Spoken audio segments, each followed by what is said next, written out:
All right, good evening, everybody. Today we're here to announce murder charges against defendant Sandra, and the last name I'll spell. It's Kolalou. I know I talked about this, no problem. We talked about this case briefly yesterday, but on the 10th of October at approximately 6 or 7 p.m., officers were called to the address of 5919 North Washtenaw regarding a missing person, female, white, 69 years of age. And things unfolded very quickly when the officers arrived on the scene. The timeline is a little bit sketchy because so many different things happened at the same time.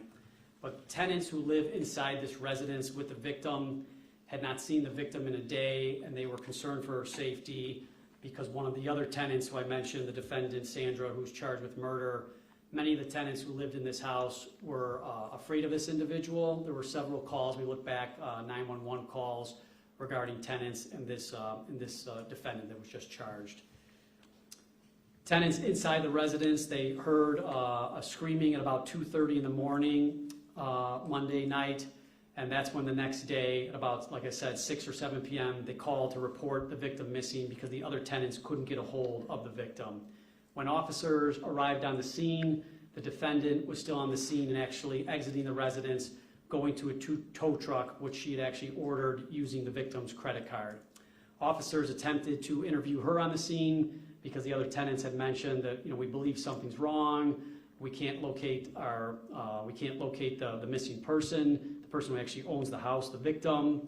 That individual, the defendant at that time, said that she knew her rights, didn't want to talk to the police, entered the tow truck and asked the tow truck driver to drive her to Foster Beach where her car was to tow her car.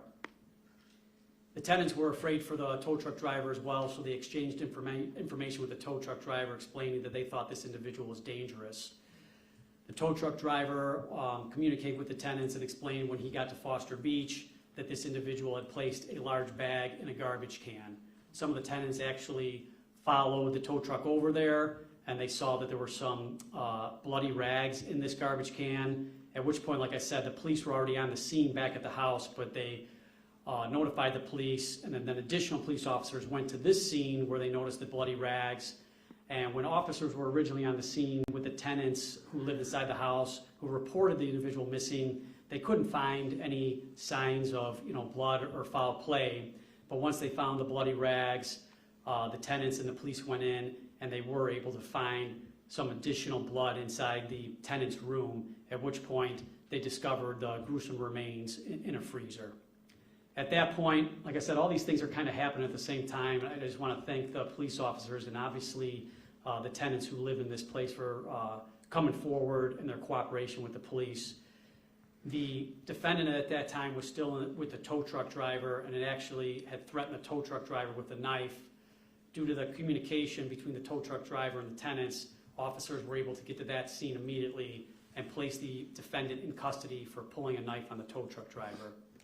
The defendant was then brought back to Area 3 Detective Division, where she immediately invoked her right to remain silent, and she has not had an interview with any police officers. She continued to invoke her right to remain silent. As I mentioned, after they discovered these gruesome remains, the detectives left the residence, secured a search warrant, and went back, and then that search warrant has revealed additional blood the detectives have found inside the victim's bedroom. They found blood on some knives inside the residence, and then unfortunately discovered, like I said, those gruesome remains in a freezer. At that point, the detectives, as I mentioned, the garbage can was taken down to the medical examiner's office, and there were bloody rags and linens found in that garbage can.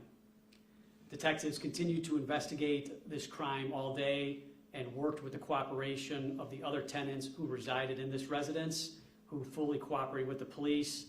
And then just shortly ago, working with the state's attorney's office throughout the night and throughout the day, were able to secure charges of first-degree murder against the offender and concealment of a homicide.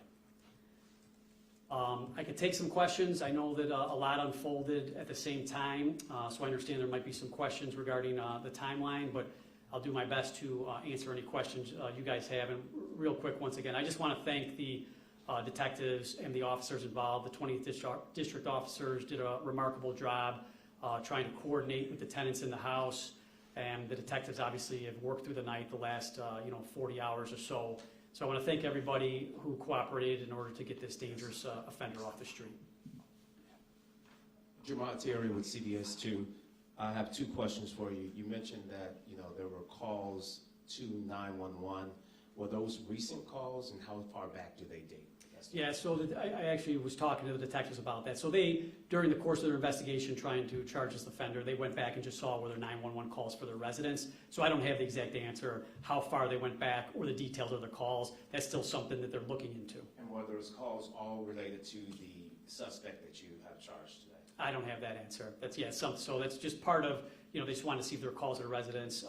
It appears that some of those calls were related to these tenants being afraid of this one tenant, but I don't have the details on all those calls. Neighbors, tenants in the apartment said they heard screams 2 a.m. Monday night into Tuesday morning. Where do you believe the crime actually took place, and do you believe the dismemberment of the body actually happened in the home?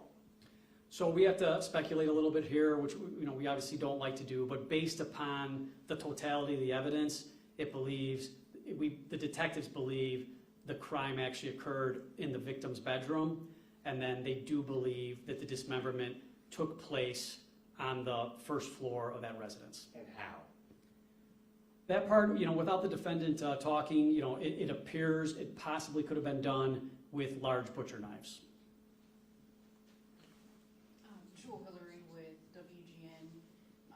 Questions for you as well. Also related to the 911 calls, was Sandra ever arrested? Does she have any previous history of being in police custody? She does have a previous criminal history for some misdemeanor offenses.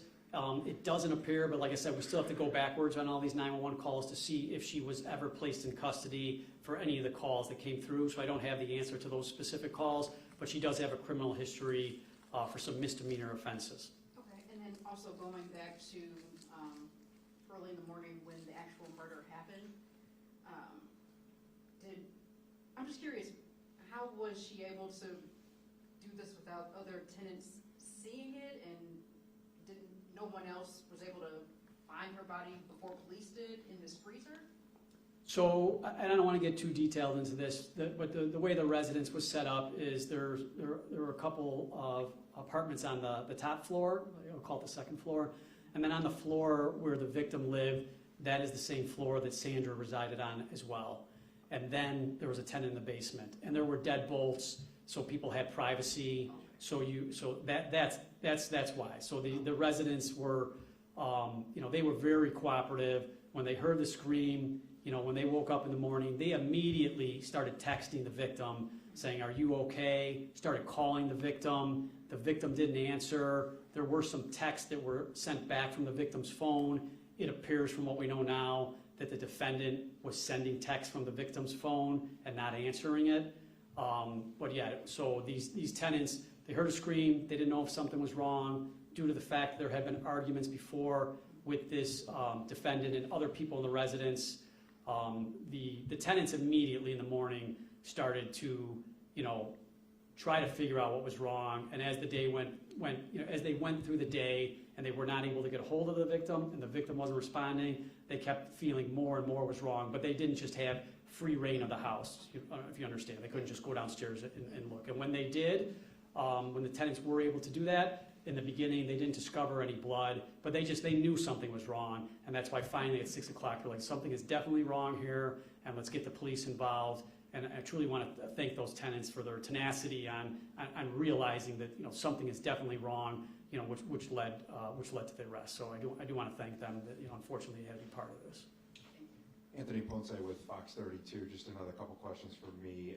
First, you mentioned these 911 calls in the past and that these tenants were afraid of the suspect here. Can you provide any insight into why they were afraid, and also any insight into a motive or a possible motive here, if this was an ongoing thing, just tension between these two, or possibly some sort of landlord-tenant issue?